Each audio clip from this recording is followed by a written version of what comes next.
बलबिंदर नाम का एक व्यक्ति अपने गांव को छोड़कर शहर नौकरी की तलाश में आया। बहुत दिनों तक उसने काम ढूंढा, लेकिन उसे कोई काम नहीं मिला। उसने सोचा अब उसे खुद ही कोई धंधा शुरू कर लेना चाहिए। अगर वो खुद का धंधा शुरू कर देगा तो उसे काम ढूंढने कहीं नहीं जाना होगा। यही सोचकर उसने एक चिकन शॉप खोलने का मन बना लिया। मैं चिकन शॉप खोल लूंगा तो ज्यादा खर्च भी नहीं आएगा, आमदनी भी अच्छी हो जाएगी। बलबिंदर ने सड़क के किनारे पर अपना टेंट लगा लिया, वहीं बैठने का कुछ सामान रख लिया और चिकन काटने का काम शुरू कर दिया। बलबिंदर ने एक ठेला उधार पर ले लिया। वो उसी ठेले को चलाकर चिकन फार्म तक लाता और वहां से मुर्गियां लेकर अपने दुकान पर लाकर उसे कट करके बेचा करता। ग्राहकों को अपनी दुकान की ओर बुलाने के लिए वो कभी कभी चिल्ला भी दिया करता था, chicken shop, chicken shop, Balbinder का चिकन शॉप, आइए आइए और ताजा चिकन लेकर जाइए। बलबिंदर की आवाज सुनकर कुछ ग्राहक उससे चिकन लेने आ जाया करते थे।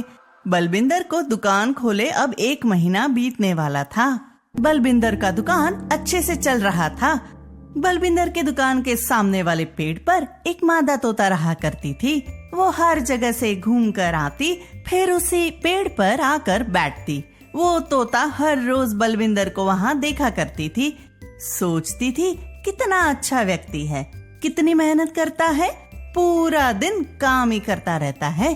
एक दिन बलबिंदर की दुकान पर एक व्यक्ति आया और बलबिंदर से बोला, तो तुम यहाँ नए आए हो? जी, 1 महीने पहले ही मैंने यहाँ अपनी दुकान खोली है। मेरा नाम सुरेश है। यहाँ से 2 किलोमीटर की दूरी पर मेरा ढाबा है। मैं सोच रहा हूँ चिकन करी बेचना भी शुरू कर दूँ। तुम्हारा दुकान मेरे ढाबे से सबसे पास में है, इसलिए आज से मैं यहीं से चिकन खरीद कर ले जाऊंगा। तुम सुबह सुबह सभी चिकन कट करके तैयार रखना, मैं हर रोज आकर ले जाऊंगा। जी जरूर।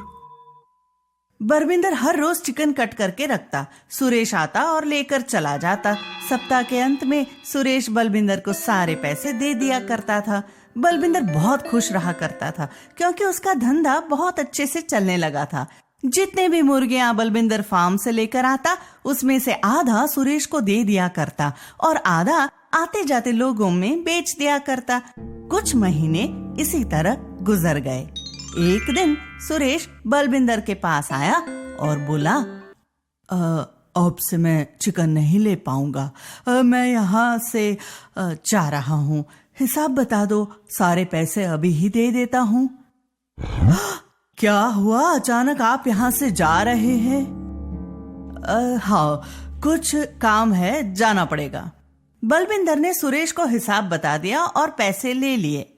बलबिंदर दुखी हो गया। वो सोचा इतने अच्छे ग्राहक चले गए, अब इतने चिकन का क्या करूंगा।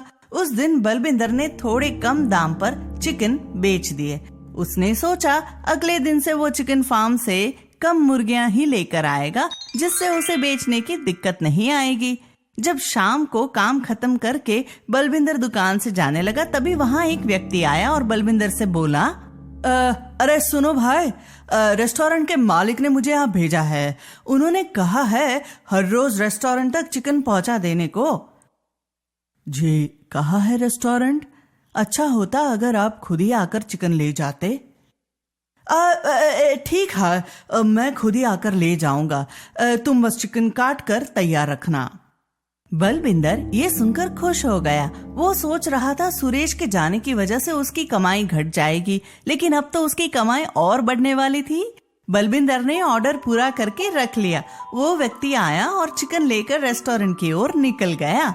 जितना मुनाफा बलबिंदर ने कभी सोचा भी नहीं था, उतना मुनाफा होने लगा था। रेस्टोरेंट वाले बहुत चिकन की मांग करने लगे थे। बलबिंदर चिकन फार्म से और भी चिकन लेकर आने लगा। धीरे धीरे उसकी आर्थिक स्थिति में बहुत सुधार आने लगा। वो सोचा आखिर गांव छोड़कर शहर आने का फैसला बिल्कुल सही निकला। गांव में तो 1 महीने में जितनी कमाई होती, यहाँ 1 सप्ताह में उतनी कमाई हो जाती है। बलबिंदर ने अपने दुकान में कुछ बदलाव किए। उसने एक मजबूत टेंट अपनी दुकान पर लगवा ली। जिससे कभी बरसात भी हो तो उसे कोई फर्क ना पड़े। अभी भी वो तोता उसी पेड़ पर रहा करती थी। कभी कभी वो बलविंदर की दुकान के आसपास भी आ जाया करती थी। बलविंदर उसे डांट फटकार कर वहां से भगा दिया करता। भाग यहाँ से, चल भाग। अब वो मादा तोता गर्भवती हो चुकी थी। वो हर वक्त उसी पेड़ पर बैठी रहती थी और बलविंदर की दुकान की ओर देखती रहती थी। कुछ महीने बीतने के बाद एक दिन अचानक सुरेश बलविंदर के पास आया। क्या बलविंदर, क्या हाल है? जी मैं तो ठीक हूँ, आप बताइए इतने दिनों बाद कैसे आना हुआ? अरे मैं वापस से यहाँ आ गया हूँ। मैंने अपना ढाबा भी शुरू कर दिया है। कल से चिकन काट कर रखना, मैं आकर ले जाया करूँगा। जी मैं सब इंतजाम कर लूंगा। बलविंदर सोच में पड़ गया कि आखिर वो दो लोगों को कैसे संभालेगा। रेस्टोरेंट वाले कहते हैं उन्हें भी चिकन चाहिए, वो भी हर रोज ढेर सारा, और अब सुरेश जी भी आ गए हैं, उन्हें भी चिकन देना पड़ेगा। एक काम करता हूँ, कल से और भी ज्यादा चिकन ले आऊंगा फार्म से। बलविंदर ने ऐसा ही किया। पहले उसने रेस्टोरेंट वालों को चिकन दिया, फिर उसने सुरेश के लिए चिकन बचाकर रख दिया। कुछ आसपास से भी ग्राहक आ रहे थे, वह सब भी चिकन की मांग कर रहे थे। बलविंदर का मन थोड़ा लालची हो गया था। वो चाह रहा था जितना ज्यादा से ज्यादा पैसा कमा सकूं, इसलिए उसने आसपास के लोगों को भी चिकन बेच दिया। अभी सिर्फ सुरेश को देने लायक चिकन बची थी। सुरेश चिकन लेने आया। तैयार हो गया है ना मेरा ऑर्डर? चलो दो जल्दी काम शुरू करना है। हाँ अभी देता हूँ। बलविंदर ने उसे भी चिकन दे दिया। अब हर रोज यही होता। पहले बलविंदर रेस्टोरेंट को चिकन दिया करता था, फिर सुरेश के लिए रखा करता, और अंत में जो थोड़े बच जाते वो आसपास के लोगों को बेच देता। कुछ ही महीनों में बलविंदर ने ढेर सारे पैसे कमा लिए। एक दिन बलविंदर ने चिकन फार्म से ढेर सारे चिकन लिए और दुकान पर आया। बलविंदर ने रेस्टोरेंट वालों के लिए चिकन काट कर रख दिया और पास की नल से पीने के लिए पानी लेने चला गया। तभी एक कुत्ता बलविंदर की दुकान पर आया और चिकन खाने लगा। जैसे ही बलविंदर की नजर उस कुत्ते पर पड़ी, वो तुरंत वहां आया और इस कुत्ते को भगाया। उस कुत्ते ने सारे चिकन खा लिए थे। ये क्या हो गया? अब रेस्टोरेंट वालों को चिकन कैसे दूंगा? बहुत नुकसान हो जाएगा। फिर उसने बची हुई मुर्गियों की तरफ देखा।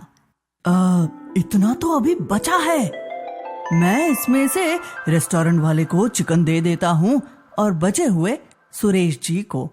आज आसपास वाले लोगों को नहीं बेचूंगा।